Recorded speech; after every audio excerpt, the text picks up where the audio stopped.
Recimo to, kar ste vi, gospod, rekli, ne, da smo padli na 35, ne, to nekateri slovenske politike radi te številke govorijo, ker imajo občutek, da bo slovenskemu kmetu s tem pomagali, da bi rekli, res je treba nekaj narediti, ne.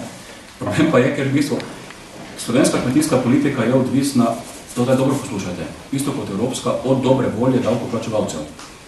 Ker imamo intervencijsko kmetijsko politiko in zato mi moramo uporabljati točne podatke. Kaj so trenutni točni podatki?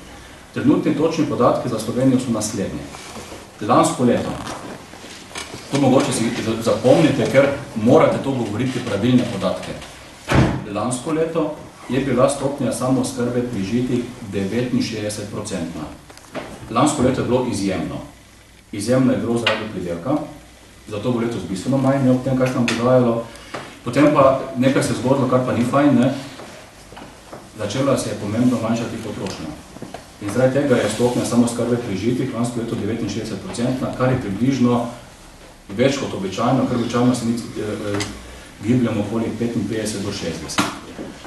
Lansko leto se je zopet blago povečala samooskrba za živino. Tako da recimo, če je bila pred 2 letoma nekje 82 do 83%, je lansko leto šla na 85%. Zakaj? Ne zato, ker bi proizvodnja narasla, nažalost je padla, ampak nažalost potrošnja mesa pada še hitreje. Zato imamo v tem trenutku 85%, imamo pa zelo različno po sektorjih. Imamo recimo pri perutnini imamo često, pri goveji živine imamo tudi nekaj često, pa gre nažalost v tujino. Tisto, kar mene presenetilo lansko leto, da smo pri ovcah prišli na 99%, in lansko leto smo uspeli priti točno nad 50% pri prašičjem mesu. Ampak suma sumarum, ker se gleda agregat, je 85%. Lansko leto reden uspeh, ki pa je viden, je pa samooskrba pri vrtninah. Samooskrba pri vrtninah je bila leta 2010 31%. Lansko leto pa je, ob tem, da pa je hvala Bogu potrošnja začela naraščati, lansko leto smo prišli nekje na 37%. To so glavne. Mleko pa tako večete, da imamo vedno nekaj čez. To so uradni statistični podatki, drugih uradnih podatkov ni. In če bi vse te podatke vrgli noto v eno vrečo, bi prišli do tega, da lansko leto je bila stopnja samooskrbe hrane. Če bi se gledalo skozi beljakovine in tako naprej, bi verjetno bila okoli. Ampak jaz sem to zdaj sam izračunal, ker tega statistika ne upam. Upam, da stisnem pred zmoto, bi bila okoli 70% plus minus 3%. To sem jaz skozi roko izračunal. To so uradni podatki, drugih nimajo. Niso pa to dobri. Da bi mi bili kot država varni, bi morali imeti stopnjo samooskrbe nad 85%. Zakaj? Zato, ker če pride kriza, vsaj potrošnja se malo zmanjša. Ne more se pa zmanjšati za tretjino. To pa ne gre, ker potem pa so ljudje lačni.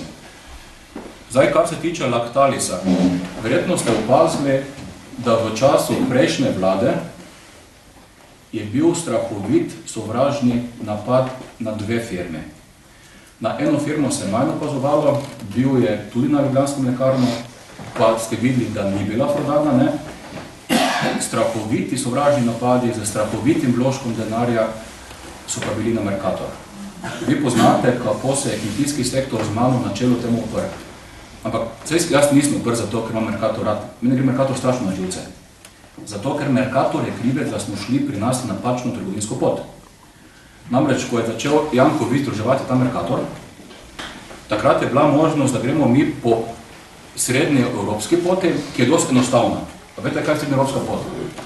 Srednje evropski trgovinski sistemi v svojih državah temeljijo na pogodbenih odnosih in na razkritih, torej na neto-neto odnosih in na, to je zanimivo, na neke vrste, kako ti to rečem, etičnem ravnanju.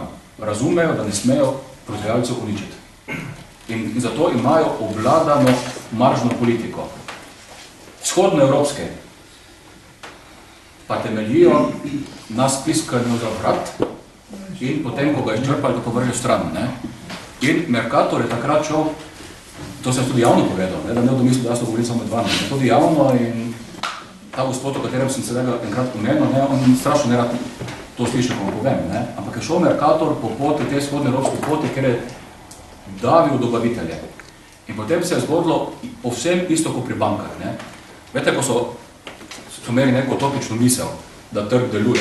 Slovenske banke so bolj tak, užemajo nas in potem bojo prišle tuje banke, pa bojo dobre navade prinesle in bo nam lepše življenje. Nič od tega se ni zgodilo. Prišle so k nam in so ugotovile, da lahko pri nas delajo ekstra dobičke s visokimi maržami. Tuji trgovski sistemi, ko so prišli. A mislite, da so lepa poslovne navade prinesli iz tujine sem? Ko so oni pogruntali, kaj se tu dogaja, so enaki postali kot je slovenski Mercator. Vendar, in to je težko reševati, ker se je 20 let šlo vedno smer, ampak zakaj sem se jaz takrat tako zelo postavil proti temu, da se Mercator proda sovražnemu kupcu? Zato, ker se dalo hitro izračunati, da skozi Mercator gre še vedno največji del hrane, ki je v Sloveniji proizveden. In da slovenska hrana nima rezervnega trga. In kupec je bil pa takšen, da je bil še bistveno bolj zadolžen kot Mercator in je operacija v bistvu bila reševanja njegovih problemov na slovenskih plečih. To se meni ni zdelo prav. Kot drugo pa kupec je bil takšen, ki je sam zelo velik proizvajalec hrane. Jasno, da nekdo, ki ima veliko mesno industrijo, pa nima polnih kapacitet, ne kupuje druge trgovine za to, da bo potem stare dobavitelje obdržal. Ampak da bo to naredil. Da nekdo, ki ima kaj vsem proizvodno tega pa tega, da bo skušal prodajati tega povečati. In zato smo delali čudeže, da takrat Mercator ni bil prodan po nekaj še drugega. In to sem lahko počel zato, ker sem bil na vladi. Meni je zelo dosti pomembno, da je takrat imel ravno obratno funkcijo, pa v opoziciji bil isto kot jaz. Gospod Franci Bogovič, nikoli nekaj se točno naglasim, Bogovič, javno podprl. To je meni strašno dosti pomembno. Ampak realne vzvode moči ima pa samo vlada. To vam govorim zato, ker je tudi zdaj, recimo pri Lactalis, kadarkoli me kdo vpraša, tudi kmečki glas, če se prebrali, jaz povem, da to hudo nevarno slovenskega kmeta. Vendar, moj domet kot opozicijskega politika so samo javne izjave. Opozicijski politik parlamentu nima vzvoda oblasti. Operativni vzvod oblasti ima vedno vlada. In zato ne, če ste gledali ono sejo odbora za kmetijstvo, ker ste zelo jasno ministra pozval. Sem rekel, minister, tu pa mora vlada nekaj početi. Zakaj je tako zelo pomembno pri ljubljanskih mlekarnah? Pogledajte, če bi se pojavil kupec za celjske mlekarne, tujske, oziroma teh večnine, pomurske, vipavske, ali katerokoli drugo, jaz se sploh ne bi oglasil. Nič ne škodi, če imamo konkurenco malo tudi tujo, potem to samo tudi domače postanejo boljše, Če pa ti tujec kupi monopolnega odkupovalca, Ljubljanska mlekarna v tem trenutku še vedno kupi, če imam točne podatke v glavi, več kot 50%, mislim, da 52% mleka, ki se v Sloveniji proda v Slovenijo. Res pa je, da gre ob tem pa 670 milijonov litrov ali tu nekje večinoma v Italijo. In zdaj se zamislite, pred kako nevarnostjo je slovenski kmet. Torej, 1/3 tržnega mleka, kar gre s kmetij, gre v Italijo. Italija zelo jasno govori. Italija je bila glavni pobudnik, da padejo mlečne kvote. Italija ima načrt, kako bo hitro povečevala lastno proizvodnjo mleka. Jasno, da ne bo hotela imeti teh 170 milijonov slovenskega. To je tretjina.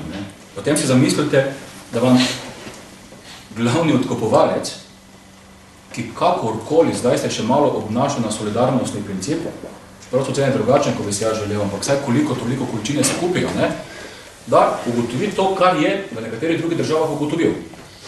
Da se njemu bolj ekonomsko splača bistveno manjša proizvodnja ekstra profitnih izdelkov. Ja, kam bo pa slovenski kmet mleko prodal? Kje imaš alternativnega kupca? Zato je potrebno vse napore vložiti, da monopolni kupci, v Sloveniji imamo pa dva. Pri mleku je to Ljubljanska mlekarna, pri žitu, ki je pa sicer bistveno lažje rešljivo, je pa žito. Zdaj, recimo, če žito kupi nekdo, recimo, bile so ideje, da ga kupi nekdo iz Srbije, ki ima samo hudo proizvodnjo žita, ni hudo fajn, ampak bi se dalo preživeti, ker najdeš potencialne rezervne kupce. Pri mleku pa jih ne najdeš. Zato bo v naslednjih tednih zelo pomembno, pa je zelo pomembno in bojo imeli slovenski kupci enotno politično podporo tisti, ki imamo kmete radi. Ne bodo pa to vsi, ker tisti, ki pravijo, ne pridejo kupci, bojo znanje pripraviti tako naprej. To je en blef. Treba pogledati, kaj so ti kupci druge počeli. Zdaj pa, zakaj jaz govorim o preživetju? Mogoče se tudi gospod opazili, da jaz sem eden redkih politikov, ki govori zelo na glas, kmet mora imeti profit in kmet si zasluži profit, ker edino profit, če ostane, omogoča razvoj kmetij. Čeprav v kmetijstvu govorimo sicer o faktorskem dohodku, ampak je treba jasno povedati, kmet mora imeti profit, ker brez profita se kmetija ne more razvijati, brez profita tudi mladina ne bo ostalo v kmetijstvu. Vse bo šli, recimo, če pogledate Pomurje, ne? Stvar je grozljiva. Jaz mislim, da že dela 10 000 Pomurcev gre vsak dan v Avstrijo. Njegova osnovna neto plača je 1500 €. Vete, kaj to pomeni? Da se nam dogaja v bistvu nekaj podobnega, kot je bil sindrom Mure, ko je vse, kaj je bilo na kmetijah, šlo v Muro delati pred dostimi desetletji nazaj in so se kmetije izčrpale, zdaj pa vse den drvi, ne? Ker 1500 € je osnovna neto plača. Ne? Zakaj pa jaz uporabljam preživetje? Preživetje pa uporabljam kot izraz za panogo. Namreč mi imamo v Sloveniji tudi panoge, ki niso preživele. In tu je, ko rečem kmet, mislim kot panoga. Mi imamo en grozen primer in to je lesarstvo. Lesarstvo je imelo v Sloveniji 20-30 let nazaj, je imelo, to poslušate, ob tem imamo silno dosti gozda. Lesarstvo je imelo, mislim, da čez 40 000 zaposlenih. Danes nisem čisto siguren, če ima v tem trenutku lesarstvo še 10 000 zaposlenih. Potem da imamo gozda, pa tako, da ne vemo kam z njim. Ne? Panoga ni preživela. Ne? In mi ne smemo dopustiti, da panoga, ker kmetijstvo je kmet, pa tudi panoga. Ne? Mi se ne moremo privoščiti, da ne je preživela kot panoga, ker jo rabimo. Tako da to ni bilo nič živega, tako da to hočem povedati.